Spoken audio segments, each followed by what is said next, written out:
It's time for the Jim and Terry Show.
We're visitors to this time and space. We're only passing through.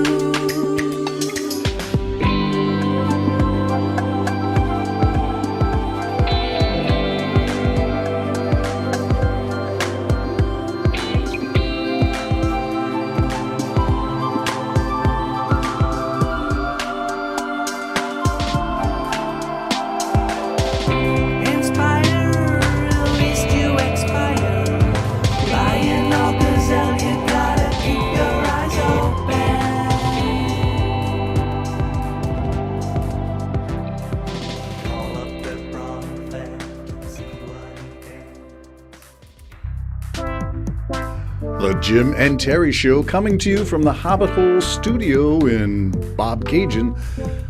My oubliette, the place where I forget. Forget what? Forget that Jim is away on holidays. No, he's going to be away for a few weeks, so it'll be a solo podcast for the next little while. The song that I started with this podcast, Life Can Be ...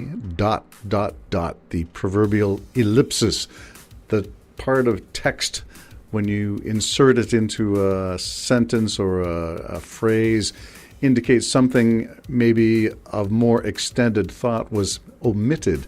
There's something left unsaid, or your voice trails off ...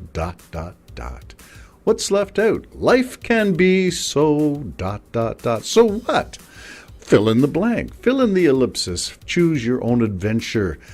Have some excitement in your life. Change it up. Do something different. Create some neural plasticity by doing things differently, taking a different road on your way to or from work. Mix up the order of your usual routines. Do something else first instead of the usual. Change it up. Change the menu. Go shopping somewhere different. Do something to change it up. Life can be so, I would like to say, unpredictable. How do you manage things that come up upon you unforeseen and unanticipated? Are you resilient? And what did you do to become such a person, such a resilient person, able to fly in the face of stiff winds, leaning into the wind? Or you are able to somehow overcome. You are an overcomer, a phrase that we used to use back in the 70s. So what makes you a resilient person? What equips you to fill in the blank, the ellipsis of life? Life can be so wonderful, marvelous, fantastic, awesome, incredible, joyful, abundant. How do you get to those descriptors when you fill in the blank? Instead of life can be Same old, boring, dull. Nothing ever changes. Words that describe despair. Words that are not uplifting. Words that are down-placing, down-putting, off-putting. Words that show an inability to manage or a lack of desire to manage. I'm not even talking about being successful and over-the-top, rich or wealthy. I'm just saying, can you manage life? I think success needs to be looked at in terms of more simpler things.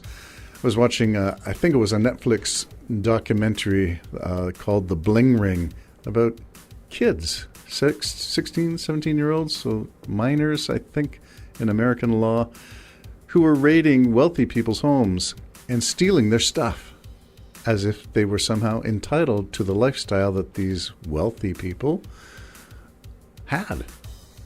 Can you imagine being driven by envy to the point where you thought nothing of rifling through other people's vehicles, breaking and entering, or sneaking, and getting away with it for a long time? Life can be so entitled? Life can be so obligated. Do you have obligations? Things you have to do?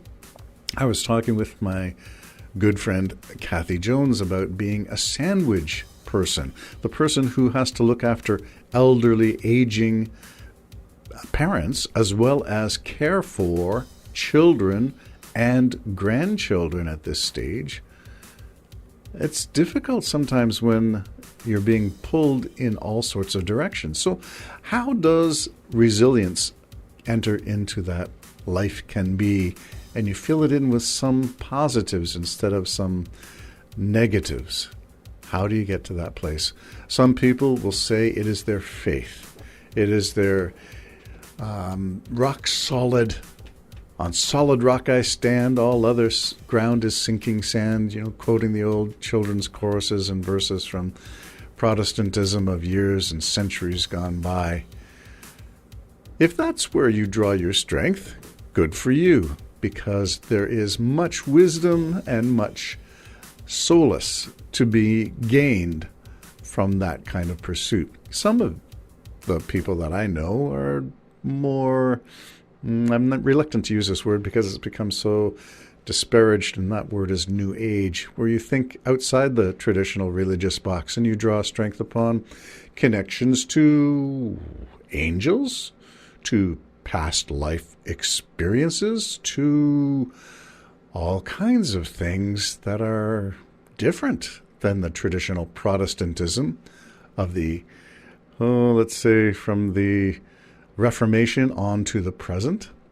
The markers of faith that would have been traditionally ascribed to knowledge of the Bible and practices of religious faith, including austerity, as in Quakers or Mennonites, who tend to be on the do-without side of the spectrum of faith, where you must all dress the same, look the same, speak the same.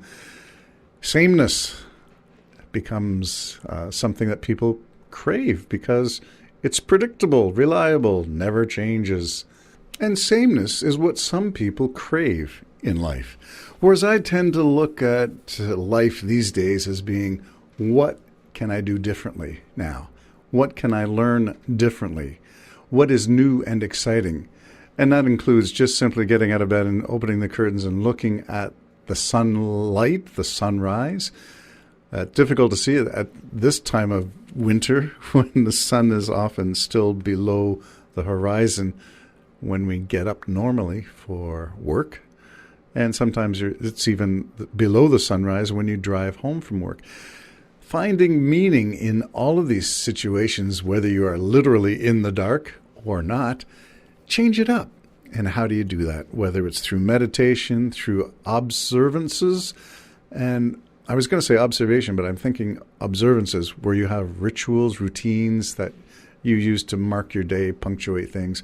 I used to enjoy going for a little solo walk to Tim Hortons, which was only about a 5-minute walk from where I used to work. And that would be a time to clear my head from the cobwebs. Clear your head. Life can be Unpredictable. Who are you going to meet on your journey? Who are you going to meet at the side of the road? Somebody who needs a hand, perhaps. And then maybe you might need a hand. Pay it forward. All sorts of good when you fill in the blanks. ...